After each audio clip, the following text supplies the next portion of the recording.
Good evening, and welcome to Voices of Accountability, where we expose truths behind promises made to people. Today, we dive into a groundbreaking healthcare initiative that's left many asking, is SHA the solution it promised to be, or a disappointment wrapped in bureaucracy? Stay tuned.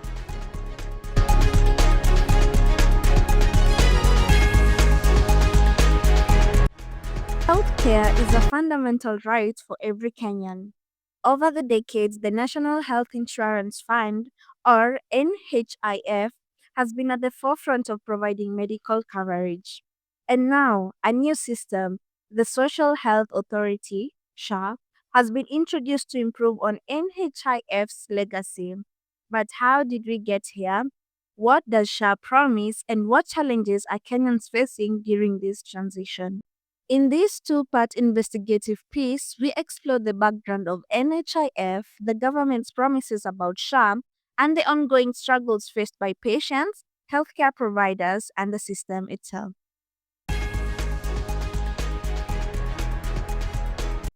Part 1, Origin of NHIF.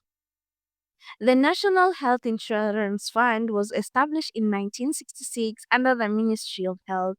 Initially, it aimed to provide healthcare coverage for formally employed workers. Over time, it expanded to include informal sector workers, offering an array of medical services such as inpatient and outpatient care, surgeries, maternal health services, and chronic illness management.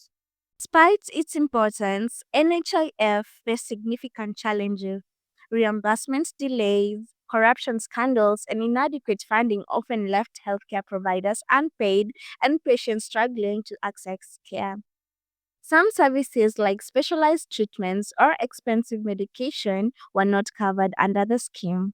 Yet, for many Kenyans, NHIF was better than nothing. It provided at least a baseline level of healthcare, particularly for those unable to afford private insurance. The SHA program was launched with fanfare last year. The government promised that SHA would address NHIF's gaps, streamline services, and ensure every Kenyan could access affordable medical care. SHA will also cover a broader range of treatments, introduce digitized healthcare records, and improve the partnership between the government and the healthcare providers. It also claimed to bring healthcare closer to rural communities, cutting wait times and making services free for all. With the 500 million budget, SHA was hailed as a game changer. But is it delivering? Let me tell you, Jeff, yeah, I think this government is overworking. This government has done more in the health sector than the other governments have done for 10, 20 years. For example, we were using NHIF. The government ikatenga N, ikaeka S. Now we are using SHIF. In fact, the government has created a committee and given them 400 billion to see that that process has been facilitated to move from SHIF to SHA. You know, these people who are saying that SHA is not working are people who just stay in studios. They are just models. They don't know that SHA is working in machinery. They should go there and ask the doctor. In fact, Jeff, let me tell you, since SHA started operating, doctors have not been striking. Why? Wameongezewa mshahara. There is something in their pocket. Like we said, pesa kwa mfuko ya wananchi. In fact, right now, SHA will treat mama mbogas, watu wa bodaboda, na watu wa kiosk for free. But what's the reality on the ground? The journey to SHA has not been without its challenges, leaving many Kenyans wondering if this transition will truly deliver on its promises. Later on, I spoke to Mr. Frank, a 22-year man who waited eagerly for SHA's promised clinic. Here is what he had to say. There was a time not so long ago when getting medical help didn't feel like solving a puzzle. That was the NHIF era. It wasn't that perfect, but at least it worked for me and for my family and many Kenyans. Fast forward to today with the new SHA model. Everything just feels complicated, uncertain, and even dangerous. I remember using NHIF to pay the treatment, a couple of months ago.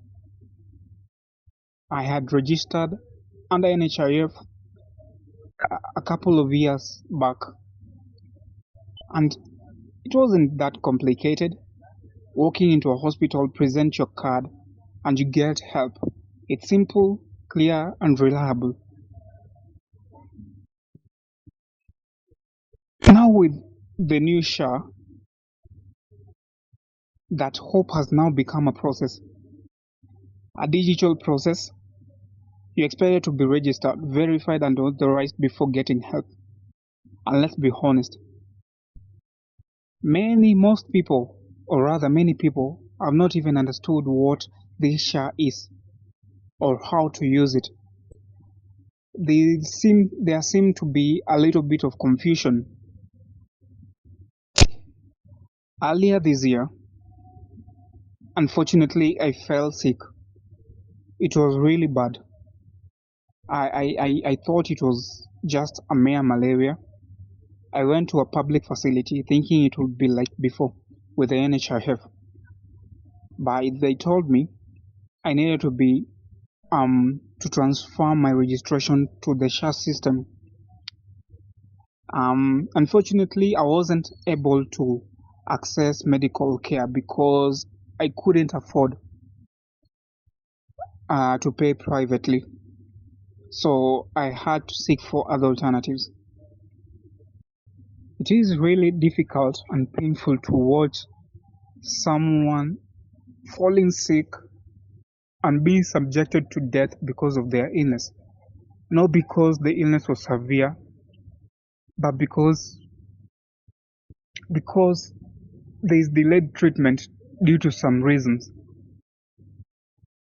SHA has been a major cause, or rather, it's a disaster. I, I, I, I recall moments in hospital where a patient was in urgent need of medical attention, but because of his failure to register under the SHA system, his treatment was delayed, which led to, unfortunately, his death.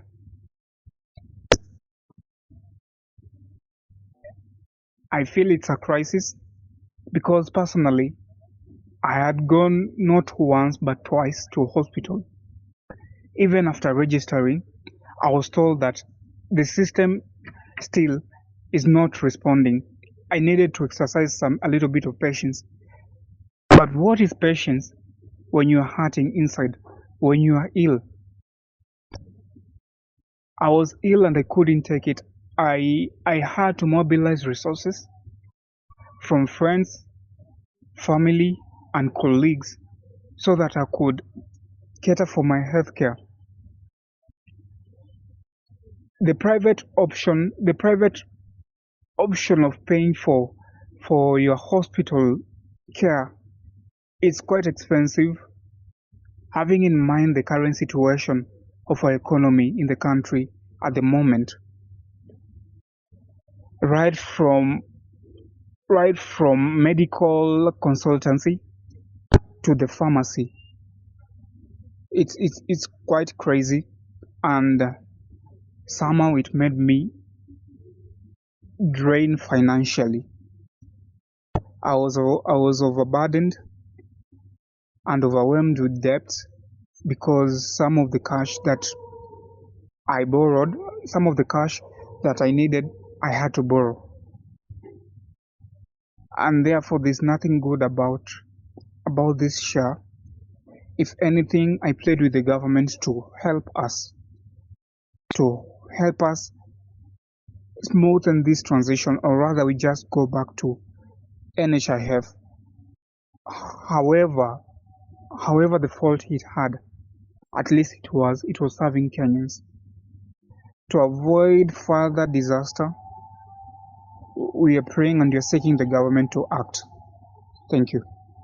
In the previous episode, we unraveled Frank's story where he shared. In the previous episode, we unraveled Frank's story where he shared how SHA failed to come through for him in a moment of need. Grace's story took us to an emotional crossroad as she sought help for her child who had broken his leg, only for SHA to let her down too. Dr. Henry painted a vivid picture of SHA, providing details about their actions, decisions, and the consequences that tripped through their lives. SHA's role and choices brought complexity to each moment, but as one chapter ends, another begins. Frank's story is one of those empty promises that are still yet to be fulfilled. With more additional testimonies, I spoke with Grace, a young mother from Rongai, to hear her thoughts on the government's promises about SHA and her hopes for a better healthcare as she sought out to help when her kid fell and broke his leg. Mimi kwa majina naitwa Grace Wafula na niko hapa na mume wangu anaitwa Wilberforce Wafula. Sisi tuko na mtoto wa miaka 6 anaitwa Poi. Mnamo tarehe 12 Disemba kijana wetu alianguka kwa kisima huku kwa kijiji. Sasa tulipiga tu mayowe, majirani ndo walikuja wakatusaidia tukamuokoa, lakini alikuwa ameumia vibaya sana kwa mguu yake ya kushoto. Sasa vile tulimtoa hapo, tulianza mbio kumkimbiza hadi kwa hospitali ya level 5. Vile tulifika huko tulipata tu msururu wa watu wamejaa huko, wamepanga line kutoka huko ndani ya hospitali, wamefika mpaka nje. Sisi tukapanga tu line na wao. Sasa tulirudi tukakaa sana kabla tuonekane na daktari. Tulionekana ilikuwa tarehe 12. Tarehe 12 ndo tuliingia hospitali. Tarehe 14. Tulionekana tarehe 14 na daktari. Hapo ndio daktari akatuambia itabidi tu tumelazwa, mtoto amelazwa kwa kitanda. Hawezi tu kuwa discharged hivyo tu na hiyo mguu. Sasa tukalazwa hospitali, ikabidi wamfanyie ile Diagnosis. Sio diagnosis. Ile ya X-ray. hiyo ya picha ya mguu, hiyo X-ray. Wakamfanyia wakatuambia sasa mguu yake imeharibika sana, itabidi ikatwe. Na sasa kwa vile hawana hiyo huduma ya surgery huku, wakatuambia watatupika referral tuende huko kwa hospitali ya Kenyatta akafanyiwe hiyo surgery huko. Na sasa sisi bili ilikuja hadi ikafika 40,000. Sisi tumejaribu tunalipa na SHA imekataa. Hii SHA kila wakati wanatuambia system iko chini, haifanyi. Na haikukuanga hivi. Haikukuwa hivi. Julia, wakati ya zamani tulikuwa tunatumia NHIF na ilikuwa inafanya. Na mimi nilikuwa nalipa NHIF. Kila mwezi nilikuwa nalipa shilingi 300. Mimi mwenyewe ni mwendeshaji bodaboda. Hii kitu ilikuwa inafanya vizuri sana. Sielewi shida imetokea wapi. Kijana yangu Poi, first born yangu. Na hata mimi nakumbuka vizuri vile NHIF ilikuja. Tulielezewa ulikwenda kujiandikisha unaambiwa kila kitu. Hii SHA imekuja tu, hata hatujui ni nini. Mke wangu mwenyewe ni mama mboga. Atajua ni nini. Mimi mwenyewe sijasoma, mwendeshaji pikipiki. Nitajua ni nini. Tafadhali tunaomba tuelezewe hiki kitu ni nini. Walikuja tukatuambia. Sisi tuko tu hapa tunachanganyikiwa. Mtoto wetu tunaambiwa tu atakatwa mguu. 40,000 ndio yeye imetushinda kulipa, maana sisi nao hatuna cash. Tumekuwako tu tukilipa hivyo na NHIF, na kwa vile sasa walitumigrate hadi kwa nini kwa SHA. Sasa sisi tulidhani tu watatuendelea tu kutupatia tu matibabu hivyo vile walikuwa wanatufanya na NHIF. Sasa sisi wamekataa kututoa kutudischarge tuendako tu Kenyatta angalau mtoto atibiwe hii mguu, hata kama niyo kukatwa. Lakini hata sijafurahia hata kidogo, maana labda kama mtoto angetibiwa mapema hata ingefika mahali ati anakatwa kwa mguu. Haingefika hapo. Sasa unaona yeye ndio kifungua mimba yangu. Sasa atakuwa anaenda kwa tu shule na vijiti anachekelewa na watoto wale wengine. Hata pikipiki yangu haisi riti. Nani ataendesha? Hawezi endesha pikipiki na mtu mmoja. Hiyo unaona ni makosa sana. Sasa mimi naambia tu serikali, Ruto jamani, pesa yetu unapeleka wapi ikiwa mtoto wangu wa miaka 6, mtoto wa miaka 6 anaweza kukatwa mguu ati huko kwa kiti? Hiyo ni ungwana kweli? Mimi sasa ninaomba tu serikali itusaidie. Hii maneno ya SHA mjue vile mtatatua, maana sisi hatupati matibabu kwa hizi mahospitali. Mimi sasa naomba tu mnipatie tu haki kwa mtoto wangu. Mi haki ninaomba tu serikali. Mama Poi tulia. Mi naomba tu serikali inisaidie. Poa. This story highlights the concerns that many Kenyans feel about this transition. And this leads us to the next critical question. How has the transition process been managed?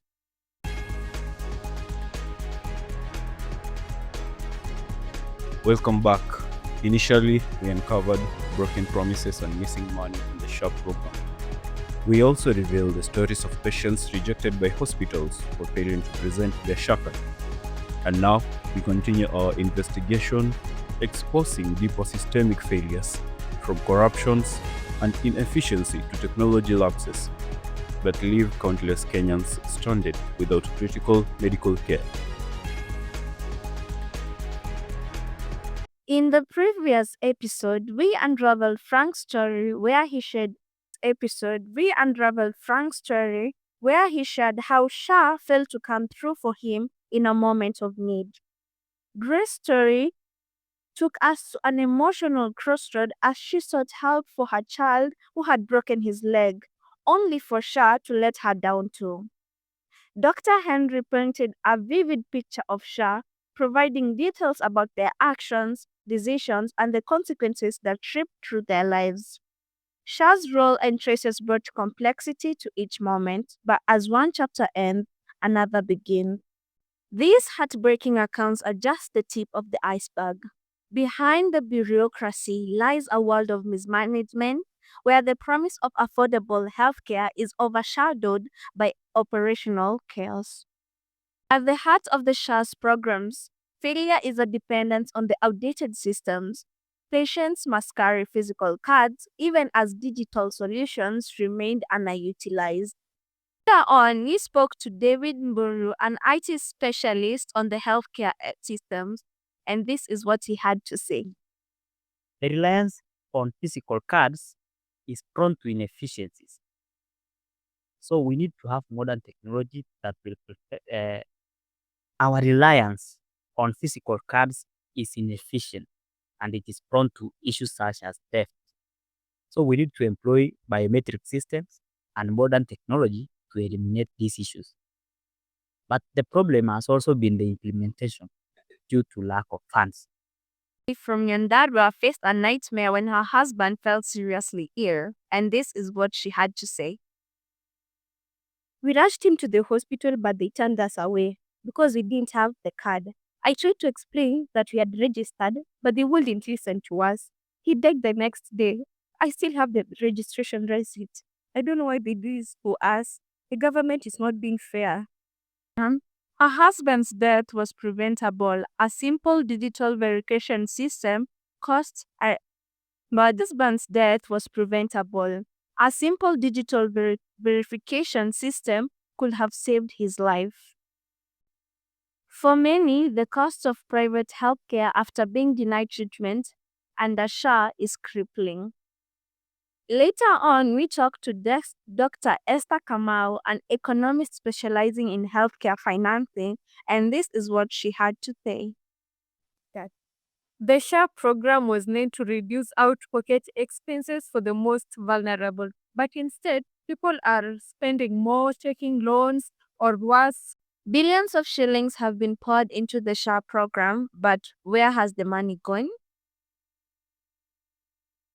Later on, we interviewed Officer Joseph Omondi, an ethics and anti-corruption commissioner, and this is what he had to say. There are multiple reports of funds being misappropriated, including in inflated contracts for card production and ghost beneficiaries of the registry. The lack of transparency has hampered oversight. The SHA program was launched with fanfare last year. The government promised that SHA would address NHIF's gaps, streamline services, and ensure every Kenyan could access affordable medical care. SHA will also cover a broader range of treatments, introduce digitized healthcare records, and improve the partnership between the government and the healthcare providers. It also claimed to bring healthcare closer to rural communities, cutting wait times, and making services free for all. With the 500 million budget, SHA was hailed as a game changer. But is it delivering? In conclusion, while the Social Health Authority holds the promise of universal health coverage, its implementation has left many Kenyans vulnerable. Addressing these challenges requires clear communication, proper planning, and collaboration among all stakeholders. Healthcare is a right, not a privilege. For the countless Kenyans suffering in silence, change cannot come fast enough. Powerful recommendations. Will they be implemented? Thank you for joining us. This has been a deep dive into the realities of Kenya's healthcare transition. I've been your host, Deacon Sola.